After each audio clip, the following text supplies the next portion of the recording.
Hey guys, welcome back to the Digital Entrepreneur Show. This is the show where we talk about all things digital and how you can use those things to become an online entrepreneur or grow your offline business and move it online. Tim Knox here, my co-host, the lovely Steve GAMLIN, and the ever popular Professor Nez. Guys, how are you? I just Good. love How you doing, Tim? Are you guys here? Should we start over? Let's start over. That was.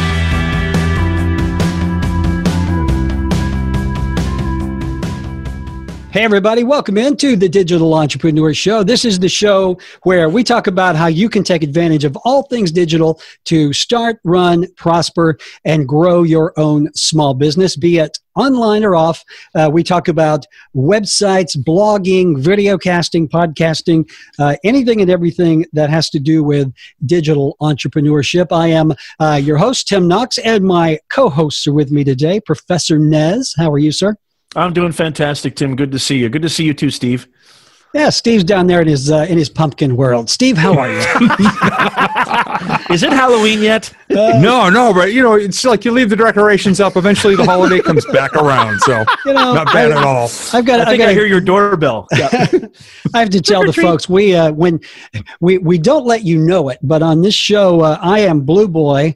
That is the Great Pumpkin down there, and that's Sausage Party over there, wherever Nez is. Those for crying out loud! Official nicknames. It's not Wienergate. Okay. No, we retired Wienergate. Okay. All right, so Sausage Gate. Anyway, this is the show. As I said, we come to you every week for 30 minutes, every Friday at noon Pacific time, and we do Facebook chats. We also have a podcast all over social media. We'll give you all those links. They are in the section below. But today, guys, the topic is, this is show number 3. On show number 1, we defined what is a digital entrepreneur. In show number 2, we talked about first steps. And I thought on this show, we would talk about which digital platforms to use. You are an entrepreneur who wants to move your business online or just use online marketing, that sort of thing. It is so easy to go in the wrong direction and waste a ton of time and a ton of money. So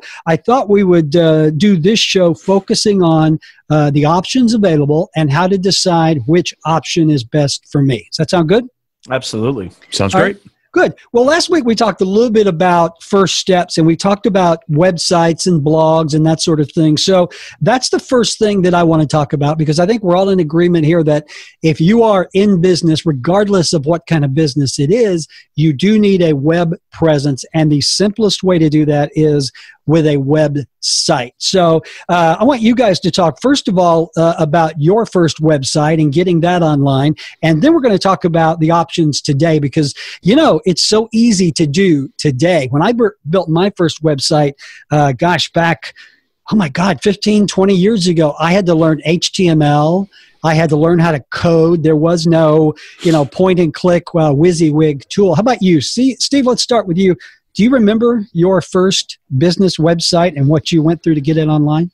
I remember having to go through a company here in New Hampshire. They're out of business now, but not knowing anything about how to maintain the site. And it became such a chore to have to bug the owner of the company and saying, hey, I need to change this, I need to change that. And me being a high creative, fast-paced person, he finally got sick of me, and I went and got another site made. I mean, the guy was really patient. I got to give it to him. But it was such a clunky site, and I kept it up for, I had it for far longer than I should have. And I eventually went up using a Joomla platform, which is WYSIWYG, easier. It's supposedly WYSIWYG. You have to be easier to maintain, but I just didn't feel like it had everything I wanted it to have. And now, with your help, working on WordPress platforms and pretty much overhauling everything I've got, and what I found is they have anything you could possibly need as a plugin, as a tool, whatever you need it to do. Somebody's created it because somebody who came before me needed it. So I'm very happy now working on WordPress stuff and kind of revamping everything I've got. Yeah, we could do an entire show on WordPress. I have a course that is a how to get started on WordPress that I will give you free if you just drop us a comment below. I'd love to just send you a link on that. But, you know, one thing that you say that really sparked my attention was you had to hire someone to do it for you. Because back in the day, that's how it was done. One of my very first businesses was a website design company. We were actually the first one in North Alabama, and just printed money for many, many years, because you literally needed an expert to do that sort of thing for you. Even though HTML is a very simple programming language, it still has that technical slant to it. So back in the old days, if I hadn't have been a web developer or designer, I would have had to do the same thing that you did. Nez, do you remember your first website back in the dark ages? Yeah, and this is an very interesting point and topic, because, Tim's absolutely right, and Steve nailed it as well. You had to get somebody who was experienced in programming and coding and hosting and all that sort of technical jargon, where nowadays you have all the DIY, do-it-yourself formats with Squarespace, with WordPress. And if you care about your business, if you care about having a digital presence, you could do the research yourself. You could learn everything from the University of YouTube, from lynda.com. You can learn from all these online courses. You could learn very fast, do it yourself. For one, that's not really my interest. That's not really I want to really focus and this is a whole other topic too, but productivity hacking and creativity, and where do you lie within the spectrum of what you want to approach and do in your business. I want to focus more on the creative stuff. A lot of technical sort of wherewithal is just not my forte, so I sort of outsource that. And you can go to Fiverr. There's all sorts of places you can do that. But here's a funny thing, and I'd love to get Steve and Tim your opinion on this, because I have a very simple website. I think this is something that stifles people from getting involved in the online world. I have a very simple website. It doesn't have to be so complex. Creating that, buying that domain name, creating that digital footprint, if you will, to me is so important. However, I think that I was using my Facebook business page to get a lot of my traffic, as well as other social media sites. I would love your guys' thoughts on this, because a Facebook business page and a LinkedIn profile almost act sort of like a website. You can collect people, people like and follow, you have their information, you have their contact. They can follow your content. It's so the interface is so easy with the feed and everything, and you can announce things, you can send messages. What do you guys think about that? When people are first getting started, should they focus only on a website, or should they create something where, the ease of it is much more convenient and accessible? That's a great question, and I'm glad you asked it. Seriously, it really is a great question. There are a couple of things there I want to address before we go into that you kind of sparked my brain. When we do this show, I keep a page full of notes, because Nez is like a little light bulb inside my head in this dark crevasse that is my head. You hit on if you can learn to do it all yourself, but is that really the best use of your time? And I think that is so important, because as entrepreneurs, whether it's online or off, we typically work a lot of hours. We typically have very little downtime. I don't know about you guys, but I don't really have time to learn a new skill. Off. And so I think what it comes down to is, what's the best use of your time? Is the best use of your time learning to code HTML, or learning to use a software, or even learning to use a free web builder? Or is your time better spent working on your business and paying someone else to do that? Because when you look at things, here's a good analogy. I once owned a place in the country, and I had 4 acres. And if you don't know how big 4 acres are, they're big. That's a lot of grass, right? And not the kind of grass Nez is used to. So when we bought this place, my wife said, now who's going to mow all this grass? And I'm like, well, I'm going to mow all this grass. I'm a man. I can mow my grass. Well, 6 hours later, standing behind that mower going, Jesus, this is not the best use of my time. Guess what? I hired someone to mow the grass who made probably a fourth an hour what I made. So I always like to say I actually made money hiring someone to mow that grass. Now, that analogy may be a little off base, but it really isn't, because if you're an entrepreneur, your time is going to be better spent working on your business and not building a website, even though it's really easy to do now. Steve, what do you think? I agree. And actually, an interview I was just listening to driving up to the recording studio today from Success Magazine. They have these great monthly interviews. And Kevin O'Leary from Shark Tank was on there talking about when someone comes in and tries to pitch the sharks, and it's a one-person operation who says that he or she can do it all. He said, I never invest in those. Right. He said, you bring me a team where everybody's playing to their strengths, and that's kind of what we're talking about here. Everybody's in their lane and does their valuable job and best use of their time.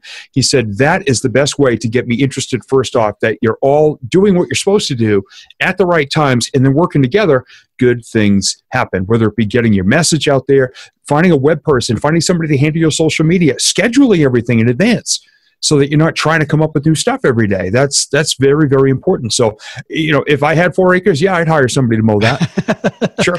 Let me tell you, you don't realize. I barely have 4 square inches. You don't realize. Well, that's a personal issue. Okay, but you don't realize how big 4 acres is until you're out behind a mower. The other thing that Nez mentioned was using a social media page as your primary jumping point, or directing all of your traffic there.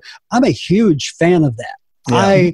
I have probably plus a dozen. It's free. Plus it's cost effective. And, no I hosting. probably have a dozen different domains all pointing to my YouTube channel. It's brilliant. At first I was going to build a website to put all my videos on, and I'm like, well, they're already on YouTube. So redirect that towards your YouTube channel, your eBay store, your Facebook business page. I think that is a great way just to. Now there's a caveat to that. Yes. Now there's the caveat to that, and I think this could be a whole nother episode, and I don't want to expand upon it too much, but I'd love your thoughts. When you decide to not own your own property, so to speak, there you go. This is what the advantage of creating your own space, your own website. We both, Tim, Steve, and I are on YouTube. We're on Facebook. We're on all these different platforms. We're on Twitter. Any of these platforms, all our hard work, all our sweat, all our time, all our effort, any of these platforms could just go like this. Bye-bye, guys. Because that's rented property. We're playing on rented property, right? We're leasing that land as opposed to owning it with our own space. And I think here, to me, this is a really crucial key. It's not that difficult. It doesn't have to be the fanciest, schmanciest website. Get that domain name, hire a student, a kid, somebody up and coming who's in design, because some people charge thousands of dollars for websites. I don't think you need to do that when you're first starting. I had a student of mine in my class who's a design tech web development student, and he's a brilliant creative kid, and he's looking to build his portfolio. Here's that entrepreneurial mind coming in. So I go, okay, let's connect. Let's work together, right? So you're somebody who's on the up. I need a website. Let's work something out, right? Let's talk. I can help you get your message out there. You create something that you can put in your portfolio. Win-win, right? So there's so many different avenues. There's Fiverr.com. You can go find all sorts of websites that are similar to Fiverr.com where you can find somebody to create a website for you. So that's the one caveat. Even though I love my Facebook group and I love my business page and I love my LinkedIn profile and other platforms, you're on rented property, folks. Yeah, you and I talked about this on your show, Nez. You asked me what was one of the concerns that I had about the future of digital entrepreneurship, and that was my answer. It's never a good idea to build your house on someone else's foundation. Yes. And if you're using someone else's platform, be it Facebook or whatever for social media, even more to the point, if you're using Amazon or eBay for your store, that's when things get really scary, is if you're on those platforms and things just go away. But now I am a big believer in getting someone else to do the work and that sort of thing. But you can just for example, Wix is one of the top web building sites where you can go on and register a domain name. GoDaddy, 1&1, all of those now have these. If you can use .live is a great one if you now. can use Microsoft Word, you can literally build a website in minutes, just point and click. So you don't really have to know all of this stuff, and you don't have to hire people. Although, again, Nez, making my brain work, we're going to do a whole show on outsourcing coming up very soon. So, all right. And also, it's not likely that it's not likely that YouTube's going to say bye-bye. It's not likely that Facebook is going to go anywhere, but I think it's good to get into that mentality because, Tim and Steve, who are two creators and business people who I've learned a lot from, always having that future longevity, that mentality, and that sense of ownership, which I love about America. We just had Memorial Day yesterday. One of the beautiful things about free enterprise, one of the beautiful things about the free market that this country represents, owning your own stuff is a huge commodity and a huge asset that you need to leverage, I think. And here's the point. YouTube and Facebook don't have to go away. They just have to close your account. Good point. Which, let me tell you, mine's always vulnerable. You know what? I had been on Amazon, since 2000. And my account was just literally arbitrarily, and other big words, closed one day because they said that I had 2 accounts, which I swear on a stack of Bibles and my dog's life, I never did. And there's no arguing with them. It was, their word is law. And I've seen that happen to Amazon merch sellers. I've seen that happen to eBay stores. So as you're doing that, before I would go and really build out an eBay store, I would start on eBay. But as soon as possible, I would get my own server and my own software and set up my own store where I had more control. So let's talk a little bit about the website builders. We've already covered this to a degree, but I want to talk about it for just a minute. And another thing you sparked my brain with, Nez, domain names. Can I just say one thing real quick, Tim? Just one thing. Also, being an entrepreneur, right? Like Steve and Tim and myself and all of you guys listening and watching out there, you don't want to answer. The reason you're an entrepreneur, the reason you go into business for yourself, you don't want to answer to anybody. I mean, you're basically unemployable in the best possible connotation. Yeah. You're basically unemployable, and that's a good thing. Yeah, so I told somebody just this past weekend, they said something about schedule. I said, look, I'm an entrepreneur. I'm 100% self-employed, which means nobody's screaming for me to come back to the office right now, and nobody screams at me anyway. But my brain is going, and I'm going 24/7. Right. Because I love what I do, and I don't want to be at the mercy of other people. That's a beautiful part of being an entrepreneur, and having all these digital tools makes my job easier. Yeah. Speaking of that, let's move into the topic of blogs, or as we say here in Alabama, blog. Because a lot of people... 2 syllables. It's a blog. What do? I'm a blogger. I'm a blogger. And you have to bounce your head like that, obviously, when you say it. But a lot of people get the 2 confused. A blog is a website, but it is used differently for different purposes. Steve, talk a little bit about that. Are you a blogger? A blogger? Yeah, I'm actually a frequent blogger. I'm from New Hampshire, but I've had the accent beaten out of me. I am a blogger, yes. I've been consistently writing for about the past decade. And, everything is archived. Everything is permanent. Everything is forever. But following the advice that somebody told me years ago, don't just write one article and think that's going to take you the rest of your career and that's going to build your business. You've got to do everything consistently. And I was at a National Speakers Association meeting about 6 or 7 years ago, and there's a gentleman there, very famous in the speaking world, and he asked, does anybody blog? And people were saying, well, what do I write about? How often do I have to write? How long does a blog have to be? And he said about 75 or 80 words is minimum for a blog, and write about once a week. And I raised my hand and I said, well, what if you write 5 to 750 words? And he asked how many I'd written. I said 140. And he said, ladies and gentlemen, Steve has just written his next book. Yeah. Already done. So, I encourage everybody to at least be writing, sharing their expertise, and listening to your clients and your people around you for their pains.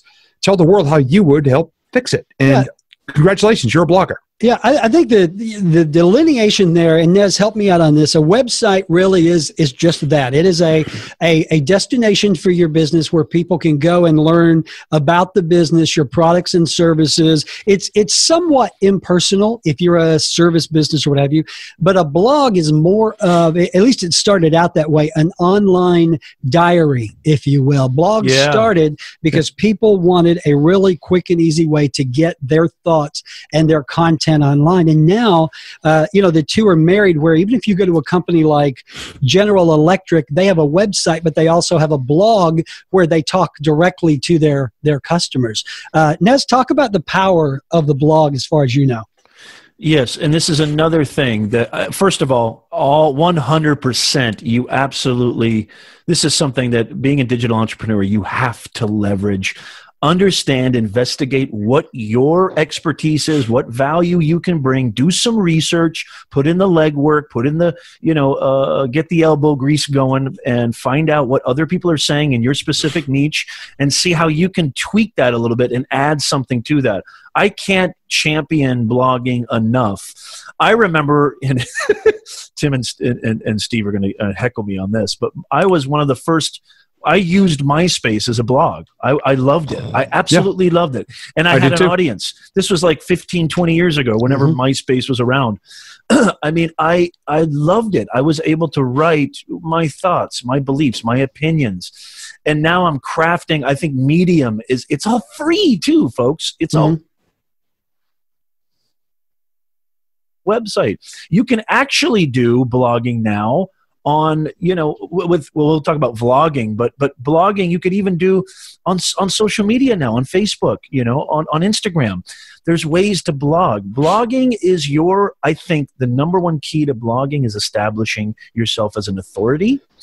And you can do this in short form. It doesn't have to be long form. You can do it in very short form, and providing a whole new kind of window of value to your audience, a whole new branch of value to your audience. Now, I love video, but I'm an author at heart. I'm a storyteller at heart. And so words, to me, the pen has always been mightier than the sword. So your words have power. Use them, wield them wisely, and get that across to your audience, and you will be established in the digital presence probably more easily and accessibly than any other format, I think. Right. So if I'm an entrepreneur and I'm wanting to become a digital entrepreneur, I should put up a website, even, and we said this on the last show, even a one-page website with my name, my contact information, just to get me online, just to establish, put that big toe in the sand to start with the footprint, and then build out from there. And that's one thing. Let's talk about this really quickly, because I see a lot of entrepreneurs who feel that they have to really just dive in full bore, spend thousands and thousands of dollars, create this big giant website. You don't have to do that. You guys talk about that. Steve, I want you to go first. Talk about, rather than diving in head first and busting your skull on the concrete at the bottom of the pool, what is the best way to approach taking these first steps? I think most important, and what you just described, Tim, was actually what I did about 10 years ago for my speaking business. I went to my web designer and said, I need my site to do this, listed about 20 things. And of course, the price kept ratcheting up and up and up. It wound up over $3,000. Wow. Never did most of it.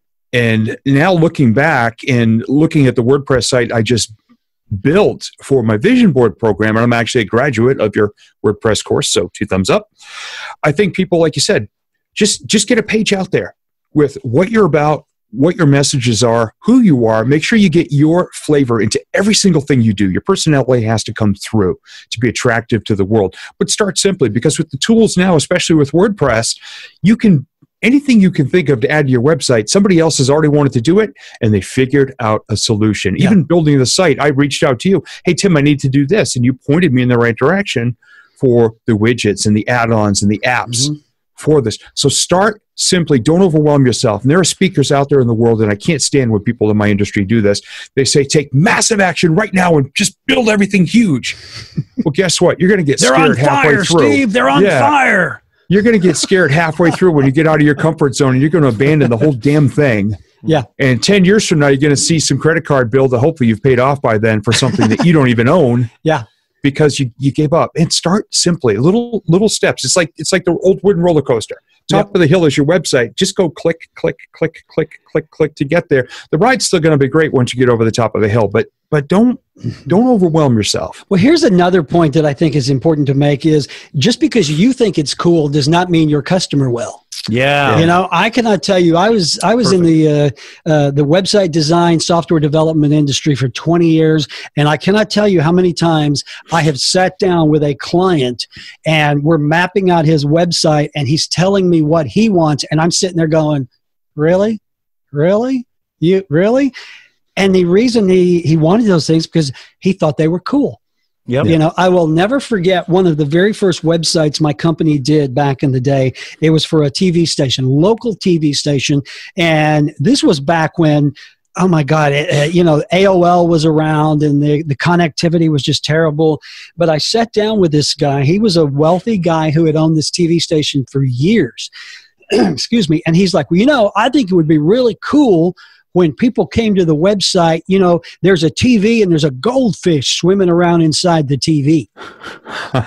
And I'm like, what? He goes, don't you think that would be cool? And then I looked past him, and on their credenza was a giant goldfish bowl.